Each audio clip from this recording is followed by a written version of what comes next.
বিপক্ষে প্রথম টি-20তে মাঠে নামতে যাচ্ছে বাংলাদেশ। পাকিস্তানকে হারানো শক্তিশালী একাদশ নিয়ে ডাকসদের মোকাবেলা করবে সিমন্সের শিষ্যরা। ওপেনিং এ তামিমের সঙ্গে ইমন, ফিনিশিং এ জাকের, শামীমের কাঁধেই থাকতে পারে দায়িত্ব। প্রথম ম্যাচে সম্ভাব্য বাংলাদেশের শক্তিশালী একাদশ নিয়ে বিস্তারিত থাকছে প্রতিবেদন।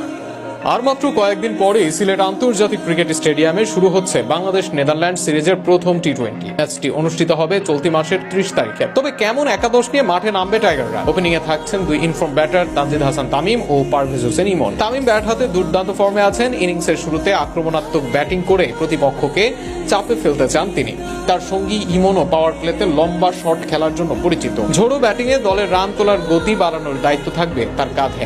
তৃতীয় স্থানে ওয়ান ডাউনে নামবেন দলের অধিনায়ক লিটন কুমার দাস।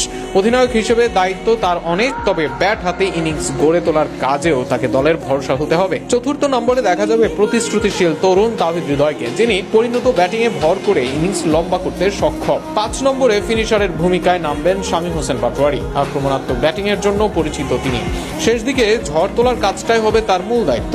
6 নম্বরে সেই একই দায়িত্ব ভাগাভাগি করবেন জাকের আলী অনেক, যার ছক্কা মারার দক্ষতা এবং দ্রুত রান তোলার ক্ষমতা দলের জন্য বাড়তি সুবিধা এনে দিতে পারে। মিডল অর্ডারের পর অলরাউন্ডার হিসেবে আসবেন vice captain Sheikh মাহেদী Hasan. Batting bowling দুই দিকে কার্যকর ভূমিকা রাখতে পারদর্শী এই ক্রিকেটারকে দল ভরসা করবে মূল অলরাউন্ডার হিসেবে। 8 নম্বরে নামতে পারেন তরুণ পেস অলরাউন্ডার তানজিম হাসান সাকিব, যিনি বল হাতে গতি আনতে পারেন এবং প্রয়োজনে ব্যাট হাতে ছোট ইনিংস খেলার সামর্থ্য রাখেন। 9 নম্বরে থাকবেন leg spinner Rishad Hossain. Variation আর আক্রমণাত্মক মাইন্ডসেটে তিনি হবেন দলের প্রধান স্পিন ভরসা।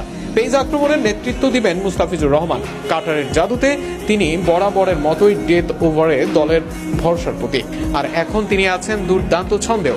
একাদশের শেষ সদস্য হিসেবে থাকছেন গতিময় পেসার তাসকিন আহমেদ, যিনি আক্রমণাত্মক বোলিংয়ে প্রতিপক্ষ ব্যাটারদের ভরকে দিতে সক্ষম। সবকিছু মিলিয়ে যদি পরিকল্পনা অনুযায়ী এগোয়, তবে 30 অগস্ট সিলেটে এই সম্ভাব্য একাদশ নিয়ে নেদারল্যান্ডসের বিপক্ষে মাঠে নামতে পারে বাংলাদেশ দল।